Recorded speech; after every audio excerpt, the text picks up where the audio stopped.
Jayo Radha Madhava Jayo Kunja Bihari Radha Madhava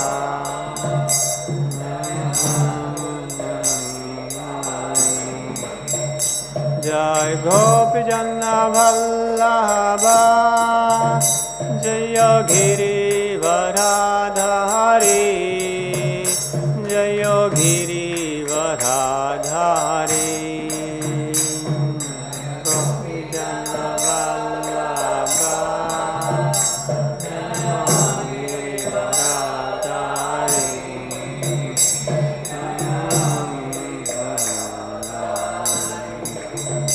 Jai Gopi Janna Vallabha Jayo Giri Varadhari Jayo Giri Varadhari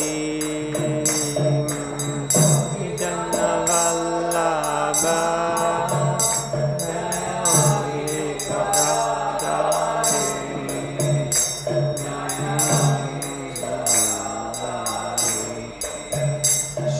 Shodanandana Braja Jana Ranjana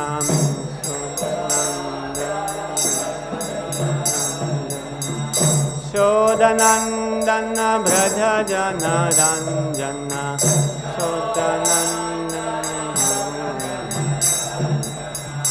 Munatira Vanachari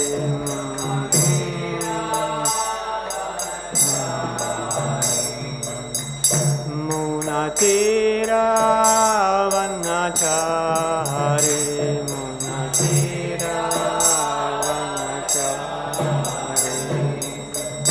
Jayo Radha Madhava Jayo Kunja Bihari Jayo Radha Madhava Jayo Kunja Bihari Jayo Radha Madhava Jayo Kunja Bihari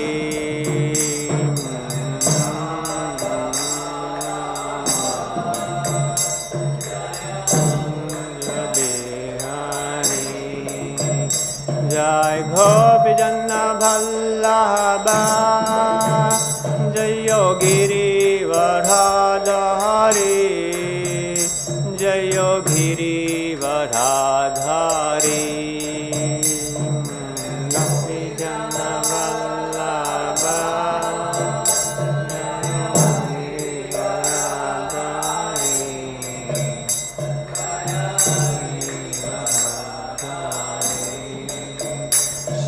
Shodanandana Braja Jana Ranjana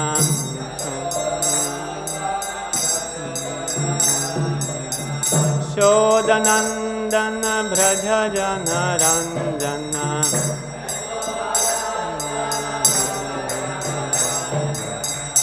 Munatira Vanachari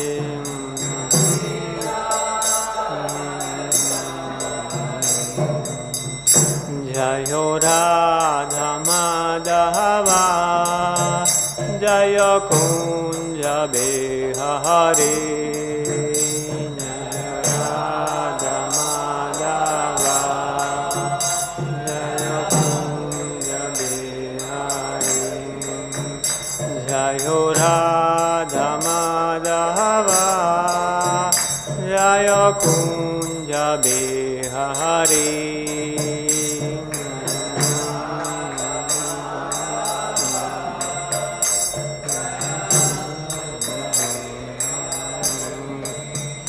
Hare Krishna, Krishna Krishna, Hare Hare, Hare Rama, Rama Rama, Hare Hare, Hare Krishna,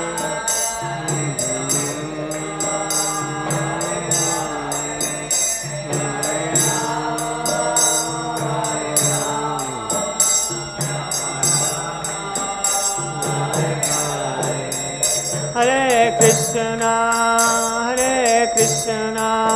Krishna Krishna, Hare Hare, Hare Rama, Rama Rama, Hare Hare,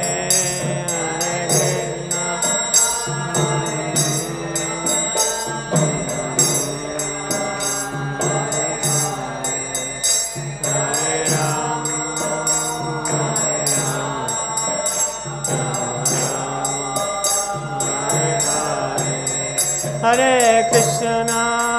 Hare Krishna, Krishna Krishna, Hare Hare, Hare Rama, Rama Rama, Hare Hare, Hare Krishna.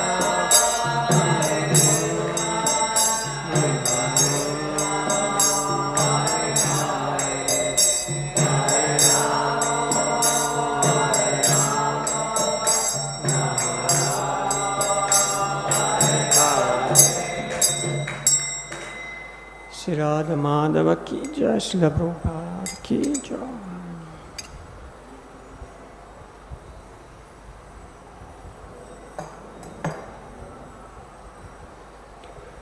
This morning we are reading from Srimad Bhagavatam, Canto 2, Chapter 9, and Sloka 38, and the last sloka in this chapter.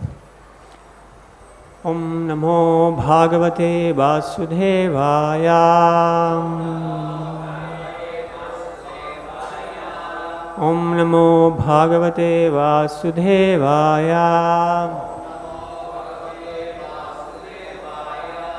Om Namo Bhagavate Vasudevaya.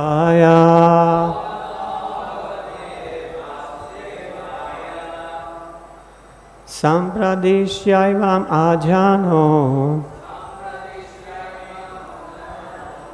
jananam parameshtinam pasyatastasya tadrupam atmano nyarunadharehe. Shri Shuka Vacha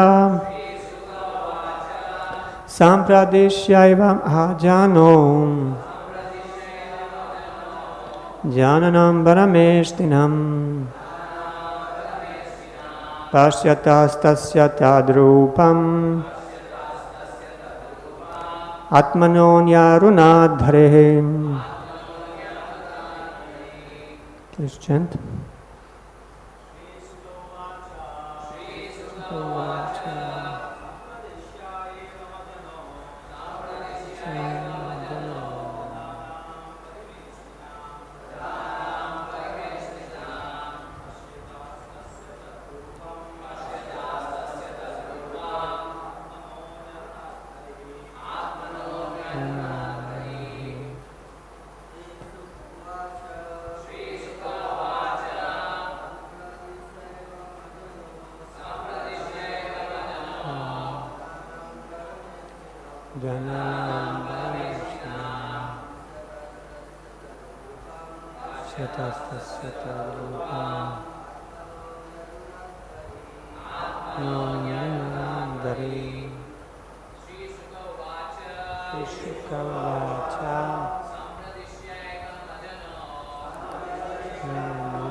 Vaishnavis? Shuka Vacha Ajano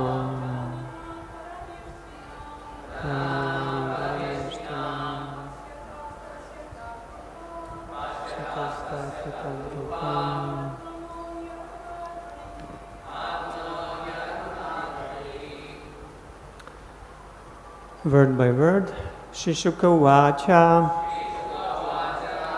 Shri Shukadev Goswami said, Sampradishya, fully instructing Brahmaji, evam, thus, Ajjana, the Supreme Lord, Jananam, of the living entities, Rameshtinam, unto the Supreme Leader Brahma,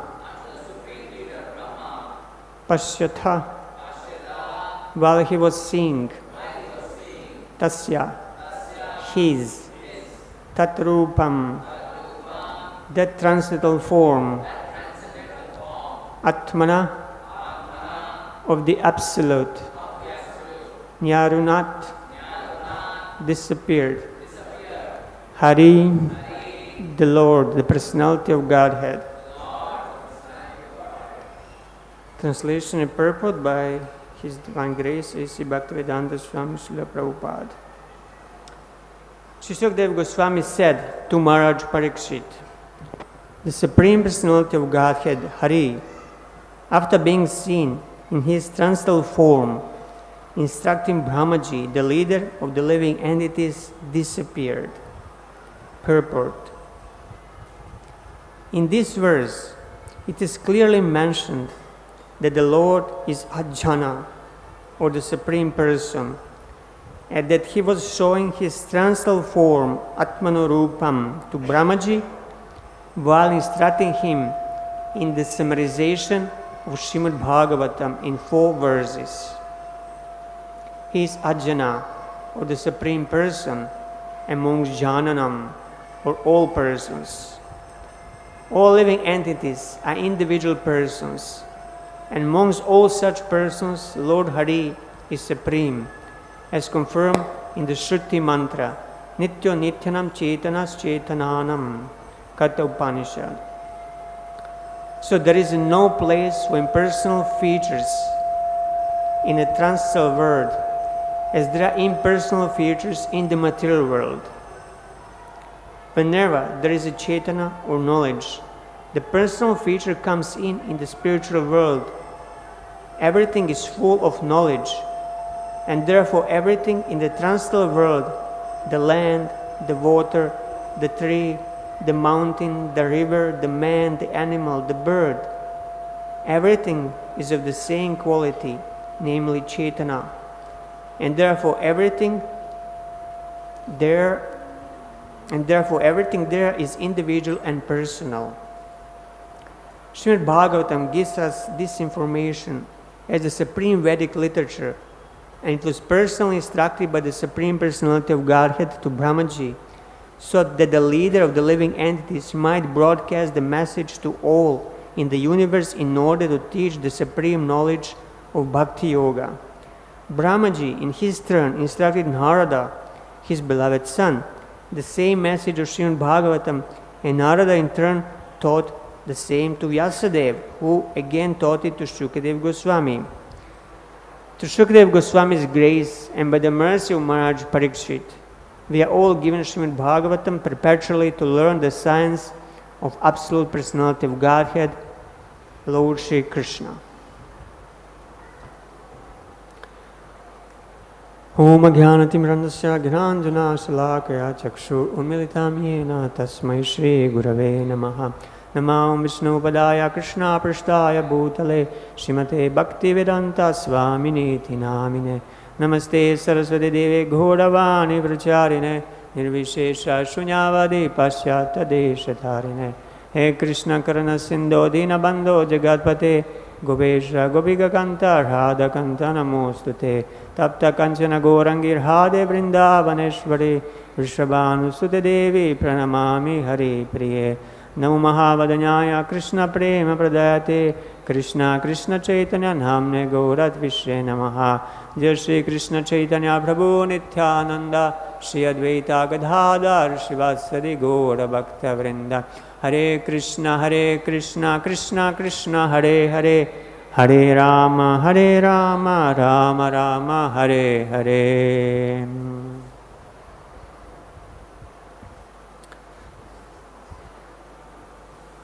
So here we heard how Lord Brahma is instructed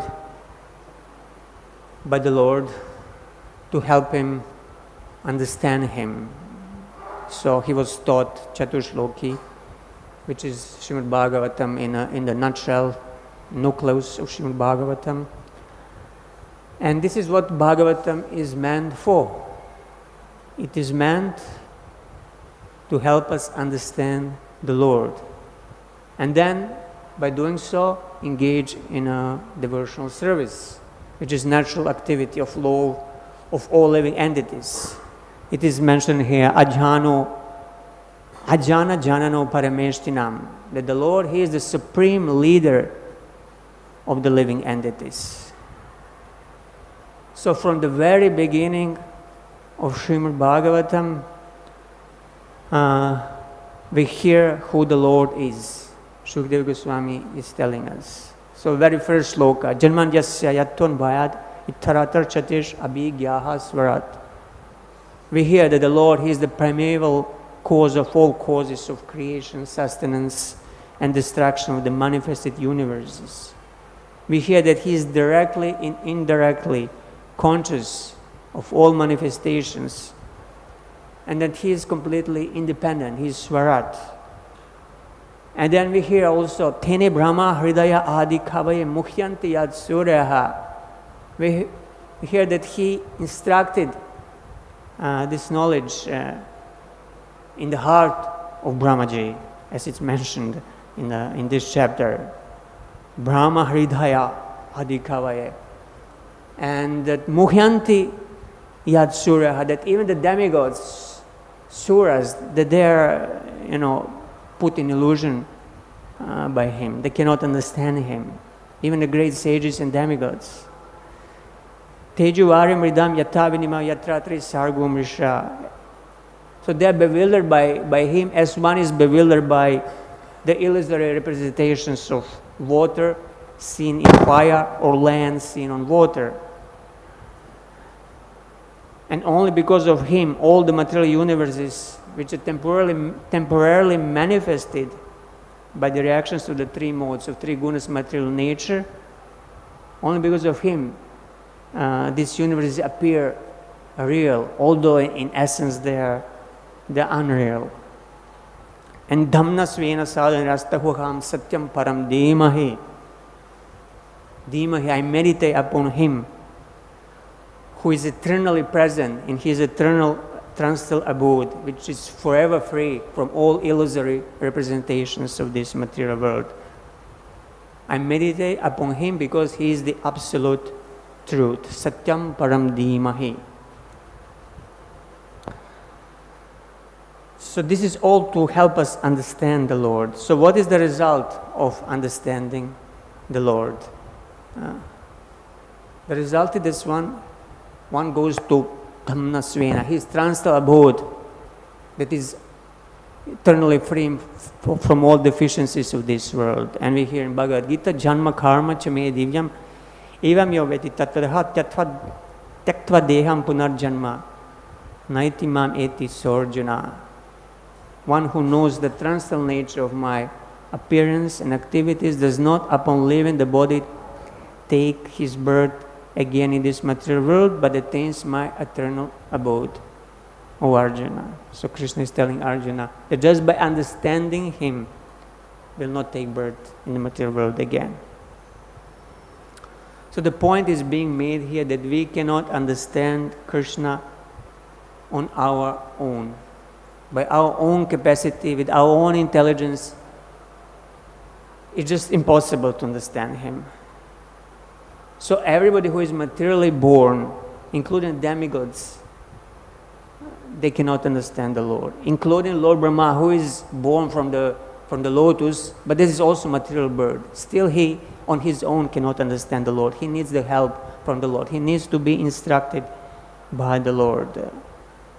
Everybody who is born in this world, he has four material deficiencies. He has Brahma, the tendency to commit mistakes; Pramada, the tendency to be illusion; Vipralipsa, the tendency to cheat others; and Karana Patava, imperfect senses. And thus, with these four deficiencies, it's impossible to understand Him. So that's why we must take instructions from Krishna directly, or his bona fide representatives in the sampradaya, bona fide disciplic succession coming down from him. But even then, if we are taking instructions instead of the disciplic succession, instead of the sampradaya, our understanding might not be complete and full and perfect. Even amongst the Vaishnavas of different sampradayas, there are differences in understanding Krishna.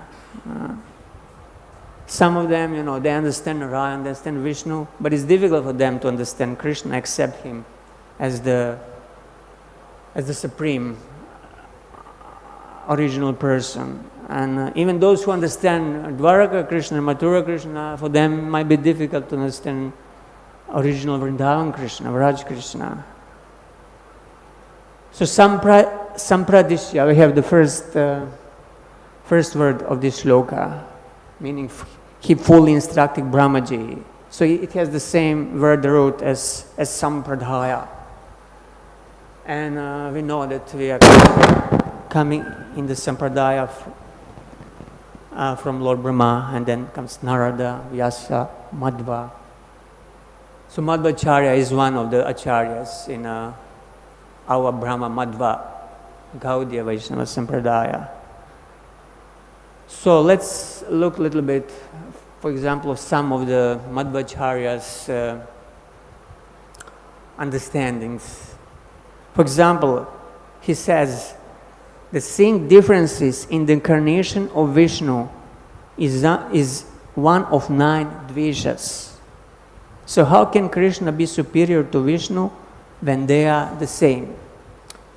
So Madhvacharya, he doesn't accept that Krishna is the original personality of Godhead, that he is any different from Vishnu. So do we agree with this? Of course, we don't agree. We know that Krishna is the original person, and the Narayan and Vishnu's, all forms of Vishnus, they come from Krishna. But no, Madhvacharya doesn't want to make any distinctions, and he says it's a mistake. It's illusion. But in the very Srimad Bhagavatam, we have the key shloka. Sometimes they ask what is the most important shloka in Srimad Bhagavatam, and this shloka is given. Ete chamsa kalapamsa Krishnastu Bhagavan Swayam Indrari Vyakulam Lokam Mridayanti Yuge Yuge. So all the incarnations that are mentioned in the Bhagavatam previous to this shloka, they are either plenary portions or portions of the plenary portions of the Lord. But Lord Sri Krishna, he is the original personality of Godhead. He appears whenever there is a disturbance created by atheists, and the Lord incarnates to protect the theists. So the word Swayam in this shloka is very, very important, because it's confirming that Lord Krishna has no other source than himself. In other places we hear that other incarnations of the Lord, they're described also as Bhagavan, as the Lord, as the Supreme Lord, because they have specific functions. But nowhere they are declared to be original Supreme Personality of Godhead. Swayam refers to Krishna only, to his supremacy as the summum bonum. It's a Latin word this Prabhupada is using, the summum bonum. Krishna is one without a second. So I'll just quote what Prabhupada comments on this Etichamsa Kalapumsa shloka. He says, he himself expands in various parts and portions and particles as Swam Rupa, Swam Prakash, Tadikatma, Prabha, Vaibhav, Vilas, Avatar, Avesha, and Jivas. All provided with innumerable energies just suitable to the respective persons and personalities. Learned scholars in transcendental subjects have carefully analyzed the summum bonum Krishna to have 64 principal attributes. All the expansions or categories of the Lord possess only some percentage of these attributes, but Sri Krishna is the possessor of the attributes 100%. So Krishna is 100% God, Supreme Personality of Godhead. All other, his expansions and incarnations, they have a smaller degree of his qualities. Although they're the same person, they manifest the smaller percentage of his qualities. That's why we differentiate that Krishna is the original personality of Godhead. So our understanding of the Lord will differ depending on the sampradaya we are in, and also it will differ depending on which shastra we take as the supreme proof, as the supreme pramana. Srimad Bhagavatam, it's very clear that Krishna is the supreme. Other Puranas, for example, like Vishnu Purana, they are not stressing very much that Krishna is Swayam Bhagavan, but Bhagavatam is very clear, very clear. Krishna is tu Bhagavan Swayam. And this statement is the foundation of our Gaudiya Vaishnava Sampradaya, which is part of larger Brahma Madhva Gaudiya Sampradaya, but it's distinct. There are differences with the Gaudiya understanding and differences of followers, for example, of Madhvacharya, like Tattvavadis. There are 3 chapters in Srimad Bhagavatam that are actually considered sort of a commentary or explanation of this key shloka, Krishna's tu Bhagavan Swayam. Do you know which chapters are those? And they're actually controversial in the Gaudiya, in the Vaishnava world. Chapters of the 10th canto, 12, 13, and 14, which describe, killing of Aghasura and Brahma Vimohan Lila. They are not accepted by some of the Vaishnava Sampradayas, particularly by Madhvas, by followers of Madhvacharya, and they are also not accepted by followers of Vallabhacharya, Vallabha Sampradaya, which is a Vishnu Swami Sampradaya. They say that these 3 chapters, the interpolation, they were not originally there. Somebody just wrote them down and inserted them in the Bhagavatam. So there are some different understandings here. But we accept these 3 chapters because Lord Chaitanya Mahaprabhu accepted them. Madhvacharya had a problem accepting that Lord Brahma, who is the guru of the Sampradaya, that he was illusioned. He just couldn't reconcile that, the guru can be illusioned. But Chaitanya Mahaprabhu had no problem with that. But still, nowadays, the followers of these Sampradayas, they do not accept these 3 chapters. And they still claim it's interpolation. So that's why they are kind of controversial. So what is this Brahma Vimohan Lila describing? If you remember, in the 12th chapter, Aghasura was killed. Cowherd boys, they entered all into the mouth of Aghasura, and Krishna entered behind of them and killed Aghasura and revived them and brought them back. So after that, they were all very hungry, and they had a picnic in the forest. So they pick up their lunch packets that they left hanging on the branches. They didn't take it to the Aghasura's mouth, otherwise it would be destroyed. So they were hanging, waiting for them. So they start unpacking their packets, and they were using different leaves, stones, different sort of plates, where they would put all preparations that their mothers prepare for them.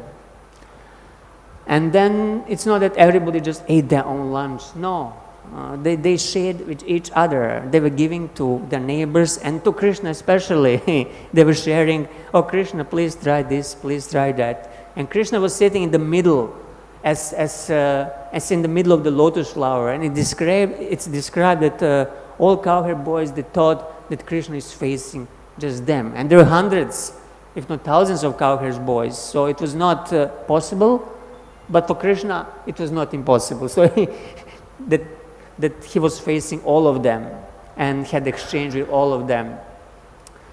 So they were joking, and commenting on the taste of the prasadam and so many other things. And during this time, they noticed that the calves, somehow they disappeared. Although they were grazing nearby, they couldn't be seen anymore. So the cowherd boys, they got disturbed. The gopas, they got disturbed. So they wanted to go and look for them.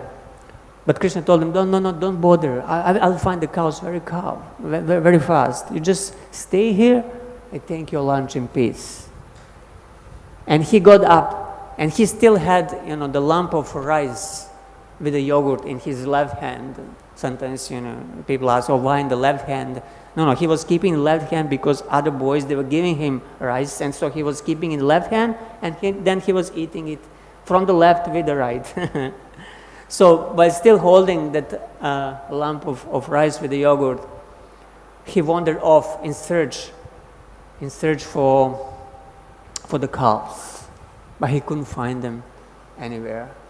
Meanwhile, Lord Brahma, who was already bewildered by killing of Aghasura and his attaining of liberation, moksha, which was, very bewildering, Krishna is just some cowherd boy, and now all of a sudden he killed this huge demon, and this demon attained moksha. How is this possible? Who is this boy? So Brahma was not sure whether it was his master Narayan or not. So he wanted to test him. So what did he do? He just took away all the cowherd boys while Krishna was away, and put them to sleep in the cave. Actually, Srila Vishnu Chakravarti, he describes that Brahma, he cannot actually touch the eternal associates of the Lord, that actually he couldn't take the original cowherd boys. The boys he took, they were creation of illusory potency, Krishna's illusory potency. They were not the real boys. In the same way as the mother Sita that was taken by Ravana was not the real mother Sita, but Maya Sita. So in the same way, these were Maya Gopas that were taken by Lord Brahma.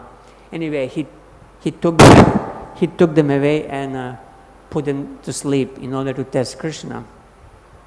Meanwhile, Krishna was searching for cowherd boys, for cows everywhere. He couldn't find them, so he returned, and then he saw that even his cowherd boy friends, they were not there. So for the moment he got bewildered, but immediately his omniscience, his energy of omniscience kicked in, and he understood that this was the work of Lord Brahma. And what he did, he manifested himself as each and individual cowherd boy with all their particular individual features, the particular, not only external physical features, but also with the character, the tone of the voice, everything. He became all the cowherd boy. He expanded himself. And he expanded himself also as all the cows.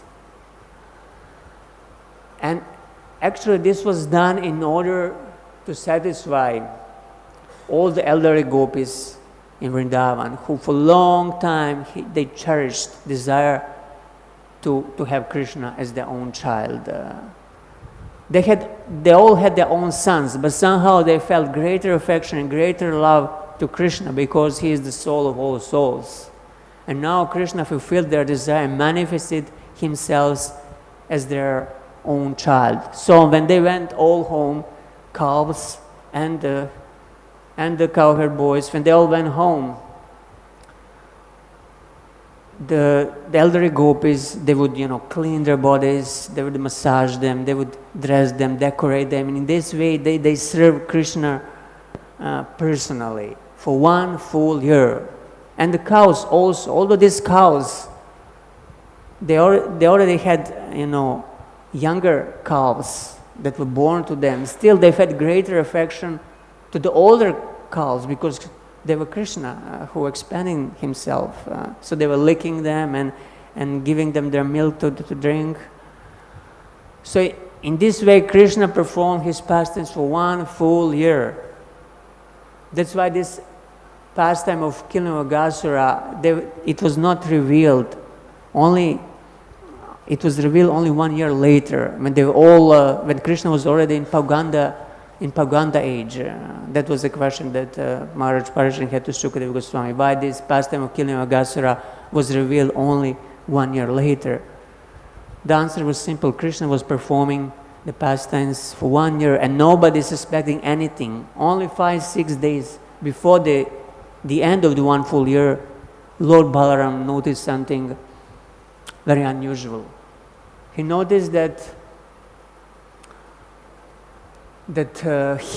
his own affection and attraction for these cowherd boys and calves is the same as his attraction and love for Krishna.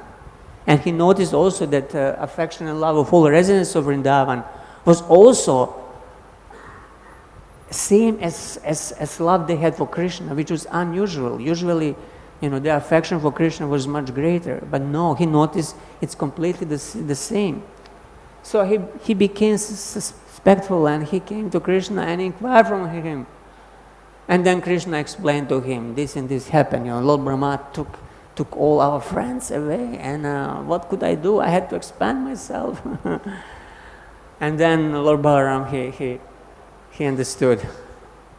Meanwhile, 1 year passed away, and Lord Brahma, being afraid that he committed some mistake, he came back.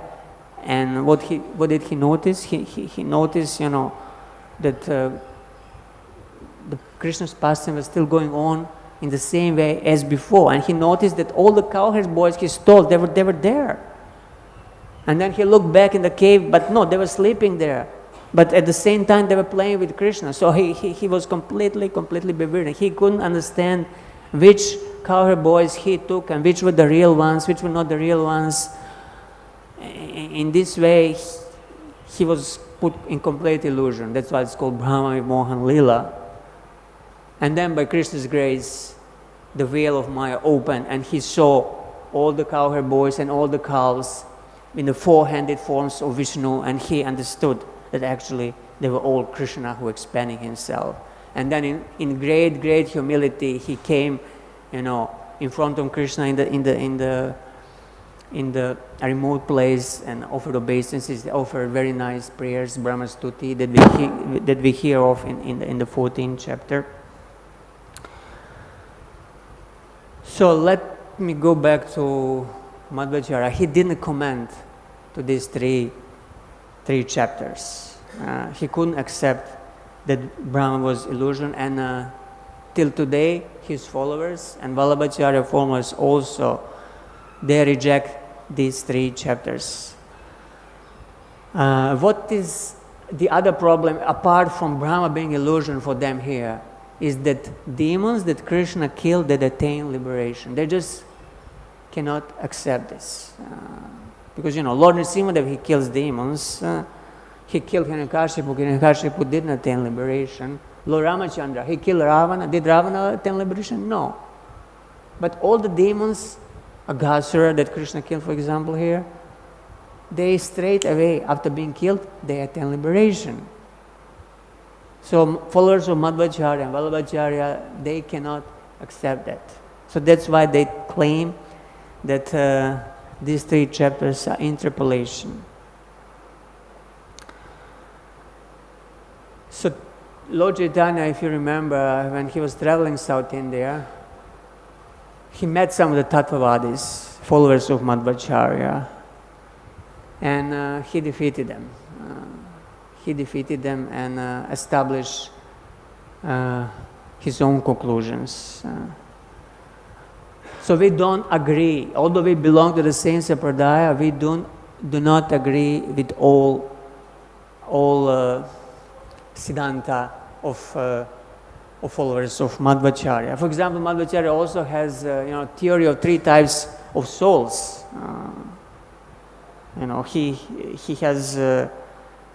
He divided souls in 3 types. One class is called Mukti Yogyas, the souls who qualify for liberation, and that there are Nitya Samsarini souls who are eternally bound to eternal samsara. And then there are Tamu Yogyas, those souls who are condemned to eternal hell. Of course, we do not agree to this division of three types of souls. We know that all souls, by their constitutional nature, they have capacity to go to the spiritual world and live there eternally. And then we have followers of Vallabhacharya, who belongs to Vishnu Swami, to Rudra Sampradaya, to Lord Shiva Sampradaya. They are also not accepting that the demons that are killed by Krishna, that they attain liberation. They also don't accept the Brahma Vimohan Lila in these 3 chapters of Bhagavatam. In Chaitanya Charitamrita, in the Antya Lila, we hear description in the 7th chapter of meeting Vallabhabhata with Chaitanya Mahaprabhu. There is no doubt that Vallabhabhata or Vallabhacharya, he was a very learned scholar. He traveled India 3 times and conquered all the scholars all over India. And initially Lord met him at Prayag, because Vallabhacharya, he used to have his headquarters. He lived just across the Ganga from Prayag, in the place just across of the Ganga. So when Lord was visiting Prayag, Lord met him and accepted his lunch invitation, and it was all good at that time. But later on, with Vallabhabhata, he came to Puri. He wanted to establish his own conclusions. He wanted to show to all the Vaishnavas and to the Lord himself that his Bhagavatam commentary was very, very important. But somehow Lord, he detecting his pride, he ignored him.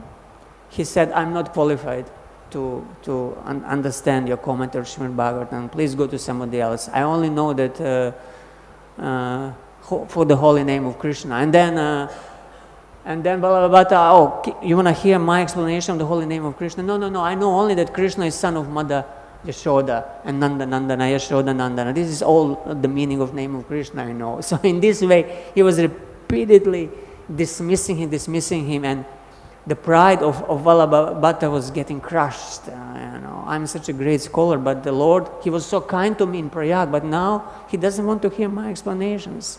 So that's why he went around searching for somebody who will hear his explanation. And he found Gadadhar Pandit, who was very meek and humble.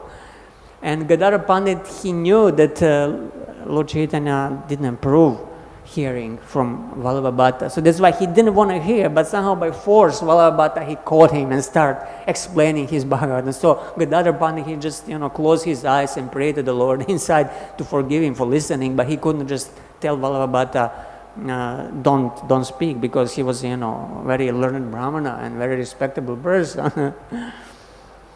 After that, some associate of Lord Chaitanya, they were a little angry towards Gadadhar Pandit because he was hearing, but Gadadhar knew that the Lord knew his heart and that he will not take it for bad. So like this, Vallabhabhata was trying, but somehow Lord Chaitanya wouldn't hear from him. And at one point, it's described by Krishnadas Kaviraj Chaitanya Charitamrita that Vallabhabhata, he understood that actually I'm too proud. And this is the reason why Lord is rejecting me. So he came and he offered his obeisance to the Lord. He surrendered to the Lord and took shelter of him. So it looks like from that description that he became a Gaura Bhakta. But still, in all his writings, Chaitanya Mahaprabhu is not mentioned, and his followers nowadays, Vallabha's followers, they deny that he ever met Lord Chaitanya, and they still, deny that these 3 chapters, they belong to Bhagavatam. And Srila Prabhupada, instantly in Mandya Lila, he comments on Vallabhabhata. He says, Vallabhabhata was a great learned scholar of Vaishnavism. In the beginning, he was very much devoted to Sri Chaitanya Mahaprabhu. But since he thought that he could not receive proper respect from him, he later joined the Vishnu Swami sect and became the Acharya of that sect. His sect is celebrated as the Vallabhacharya Sampradaya. This Sampradaya has had great influence in Vrindavan, near Gokula, and in Bombay.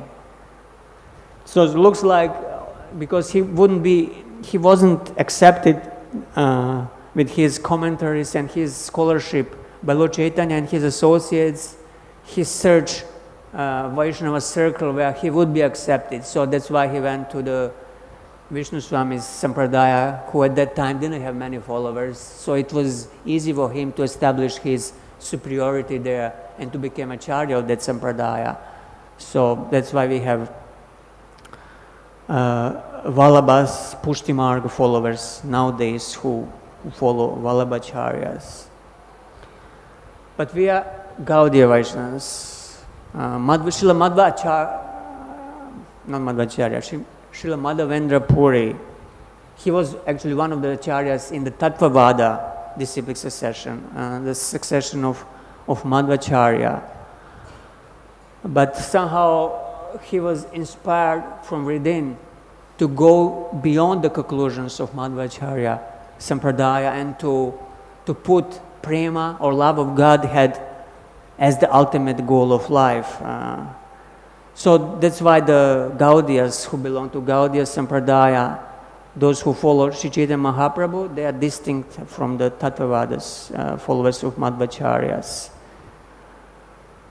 So without the Lord Chaitanya Mahaprabhu descending himself to teach us about himself personally, who would know all these intricacies, even if one was a Vaishnava in one of the 4 Vaishnava Sampradayas? Sarvabhauma Bhattacharya, he prayed, Vairagya Vidya Nija Bhakti Yoga, Shikshartam Eka Purusha Purana, Shri Krishna Chaitanya Sharira Dhari, Kripa Mudiryastam Aham Prapadye. Let me take shelter of the Supreme Personality of Godhead, Shri Krishna, who has descended in the form of Lord Chaitanya Mahaprabhu to teach us real knowledge, his devotional service and detachment from whatever does not foster Krishna consciousness. He has descended because he is an ocean of transcendental mercy. Let me surrender unto his lotus feet. So Nija Bhakti Yoga, he came to teach us his own devotional service. And without him playing a role of a devotee and teaching us how to perform devotional service, even while being in one of the 4 sampradayas, we wouldn't be really able to properly follow and to know the highest conclusions of Srimad Bhagavatam. But still, Lord Chaitanya, he accepted the 4 Vaishnava Sampradaya. It's not that he rejected Madhvacharya. No, he joined his Sampradaya, and in Sri Navaridham Mahatmya, Srila Bhaktivinoda Thakur, he describes how Sri Chaitanya Mahaprabhu accepted 2 principles from each of the 4 Vaishnava Sampradayas, and he incorporated these 2 principles in his own Gaudiya Sampradaya. So what are these principles that he accepted from other Sampradayas? From Ramanujacharya, who belonged to Sri or Lakshmi Sampradaya, he accepted the concept of Ananya Bhakti, of unalloyed devotional service that is uncontaminated by jnana and karma. And he also accepted the principle of service to the devotees, Bhakta Jana Seva or Vaishnava Seva. So these 2 principles Lord Chaitanya found very important that Ramanujacharya emphasized, and he took them and made them principles of our own Gaudiya Sampradaya. And then from Madhvacharya of Brahma Madhva Sampradaya, he accepted first the complete defeat of Mayavad philosophy. Madhvacharya, he didn't compromise 1 inch with the Mayavadis, and Lord Chaitanya liked that very much. So that's why he took this Kevala Advaita Nirasana, the defeat of Mayavad philosophy. And he also, from Madhva, he accepted the worship of the deity of Krishna. Madhvacharya established Krishna deity in Udupi, and that Krishna Murti Sevana was very important and still is a very important part of Madhvacharya Sampradaya. So Lord Chaitanya, he liked it very much, and he took it from Madhva. And then from Vishnu Swami, Acharya of the Rudra Sampradaya, he accepted the sentiment of total dependence of Krishna, of total surrender. Tadya Sarvasva Bhav, he accepted from him, and he also from him accepted the path of spontaneous devotional service or path of Raga Marg. That's why followers of Vallabha Acharya, they are called followers of Pushti Marg, because that Raga Marg is very much prominent there, but mostly it's focused on a small baby Krishna. That's why you see sometimes devotees carrying his Bal Gopal deity and meaning that, they're taking some instructions from Vallabha Sampradaya. And then from the last Sampradaya of Nimbarkacharya of Kumara Sampradaya, he accepted the principle of the necessity of taking exclusive shelter of Srimati Radharani, Ekanta Radhika Ashraya. This is very prominent in Nimbarka Sampradaya, and Lord Chaitanya liked it and he took it. Ekanta Radhika Ashraya, exclusive shelter of Sri Radhika. And then he also accepted the exalted mood of the Gopis' love for Krishna, or Gopi Bhav, because he also found that very exemplary in the Nimbarka Sampradaya. So in this way he took all the best and made it as the Siddhanta of Gaudiya Vaishnavas. So without Lord merciful descending of Sri Chaitanya Mahaprabhu, we just wouldn't be able to catch all these things from different Vaishnava Sampradayas. That's why Vasu Ghosh, the famous associate of Lord Chaitanya, he sings, famous song, Yadi Ghora na hoito, tabi ki hoito. Kemana dharite de. Please excuse my Bengali. Radhara mahima prema rasasima jagate janata ke. If the Lord Gora has not appeared as the Yoga avatar in this age of Kali, then what would have become of us? How could we have tolerated living? Who in this universe would have ever learned about the topmost limits of loving mellows that compromise the glory of Sri Radha? Without Lord Chaitanya coming to explain this to us, how we would know that things? Who would have had the power to render ecstatic devotional service that follows in the footsteps of damsels of Raj? This is Gopi Bhav.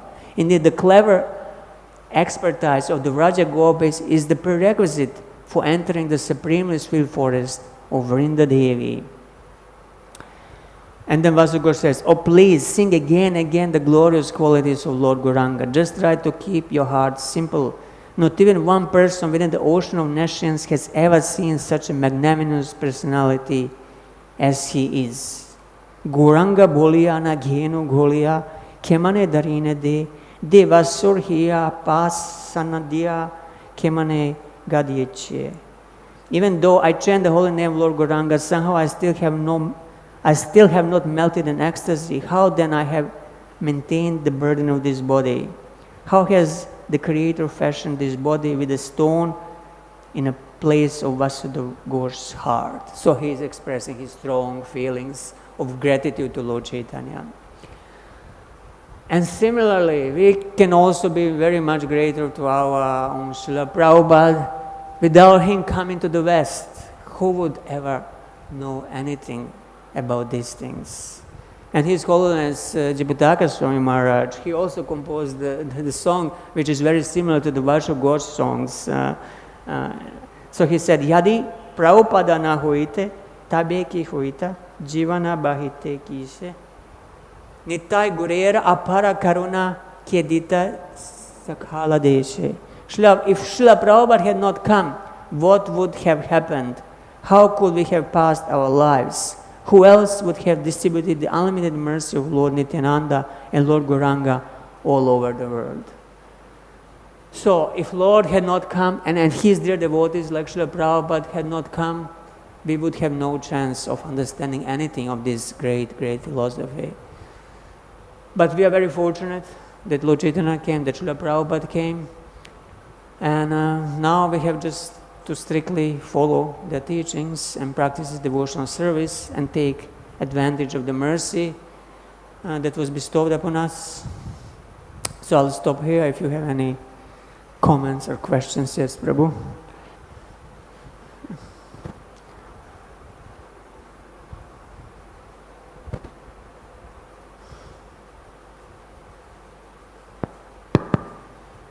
Thank you, Prabhu, for the wonderful class. You said that Chaitanya Mahaprabhu had taken two best of the principles from all the sampradayas. So, Vaishnav Seva, unalloyed devotional service, and then deity worship, destroying Mayavad,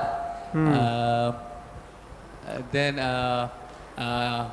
complete dependence on the Lord, And then what was the other one? I couldn't get that. Then from Vishnu the Swami. path of spontaneous devotional service, Raga Marg, that he took from Vishnu Swami, Vallabhacharya Sampradaya, that spontaneous devotional service. Devotional service is not only Vidhi Marg, but also it's also Raga Okay, Marg. Raganuga. And then from Nimbarkacharya, he took Radha. two principles, Ekanta Radhikashraya, the taking complete shelter of Shri Radhika, Gopi Baba. and Gopi Bhava, the mood of the gopis. Yeah. Anything else? Yes, Prabhu. Hare Krishna Prabhu, Dandavat Pranam. Thank you Prabhu, excellent session. One small query from my side.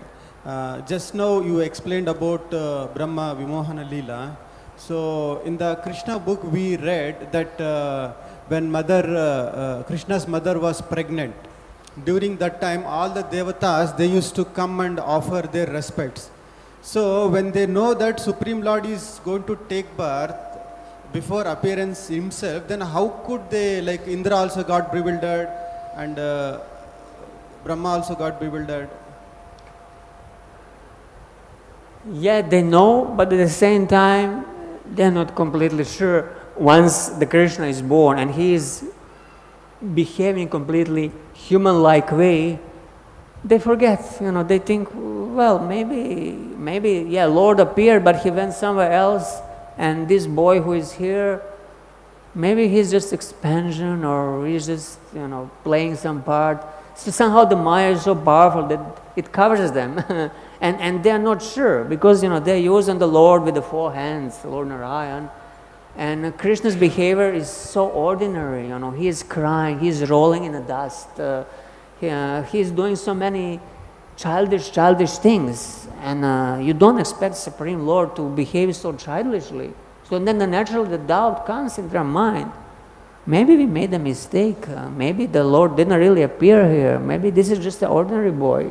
So they're not sure. Indra also, he knew, but at the same time he was not sure. So that's why Brahma also, he was suspecting that Krishna is, he might be, but he might not be at the same time. So that's why he tested. And Indra, he did a worse offense. He completely forgot, he just thought that this is just an ordinary boy, He forgot that, Mother Yashoda was emanating effulgence, and that all of them came there and prayed to her. They saw Lord Narayan Vishnu in her womb, but then they thought maybe, Lord Narayan just appeared in her womb, and then he went somewhere else, and this boy Krishna, he born. Who knows what kind of logic they had? It's just Maya, which is strong and bewilders. So if you're not firmly fixed in your understanding of who Krishna is, that he's Swam Bhagavan, you are easily perplexed with the small things. As soon as Krishna starts behaving in non-godly way, the doubt comes. So that's why one has to have firm conviction. No, he is the Swam Bhagavan. Although he is playing as a small child, no, he is the original personality of Godhead, from whom all other expansions and incarnations come, from whom all the universes manifest. Although he is playing like a little child, but they were not firmly established in their Siddhanta, in their conclusion. So that's why they were easily bewildered. This is how I see it. Thank you, Prabhu. Yes, Achinti Prabhu.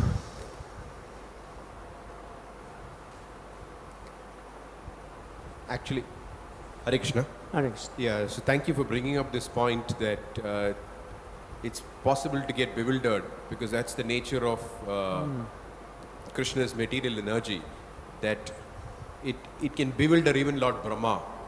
So one simple way of seeing this in our times is that when Prabhupada is physically present on the planet, nobody ever thought that he had imperfections. But with passage of time, we can see more and more how people think that Prabhupada was spiritually perfect, but materially had so much some imperfections. How does it matter? The spiritual essence. So we can see how devotees over time are getting more and more bewildered, even though they know that Prabhupada's teachings is very clear that a pure devotee is free from the four imperfections. Yeah. And one of the four imperfections is to commit mistakes. So even though the teaching is there, the books are there, we're reading it regularly, But still devotees, even including senior devotees, are getting bewildered by the understanding that Prabhupada could have made some mistakes. So in our own times we can see that happen, so it's not very uncommon to think that when Krishna is eating, like that's the whole thing which is explained by Acharyas, that when Krishna was eating along with his cowherd boyfriends, that as you were saying, he's eating some rice, and so it's, I mean, Brahmana boys don't do things like that. They don't share food with others and eat muchi and things like that. But Krishna is just behaving as if like he's like an ordinary boy. So this thing about whenever the Lord or the pure devotees come, they behave as if they are like ordinary people, but at all times they are not ordinary. Thank you, thank you. This is very, very nice analogy, very appropriate. Yeah, when the great person is present before us, we might not be able to appreciate its greatness because we are covered by Maya. Only when the great person is gone, then in the retrospective we see, wow, what a chance I had, but I was, such a foolish person. So always we have to see through the eyes of Shastra Chakshu, and then the proper Siddhanta will be there if we see through the eyes of Shastra. Okay, I think we'll stop here. Thank you all very much. Srimad Bhagavatam ki jai, Srila Prabhupada ki jai.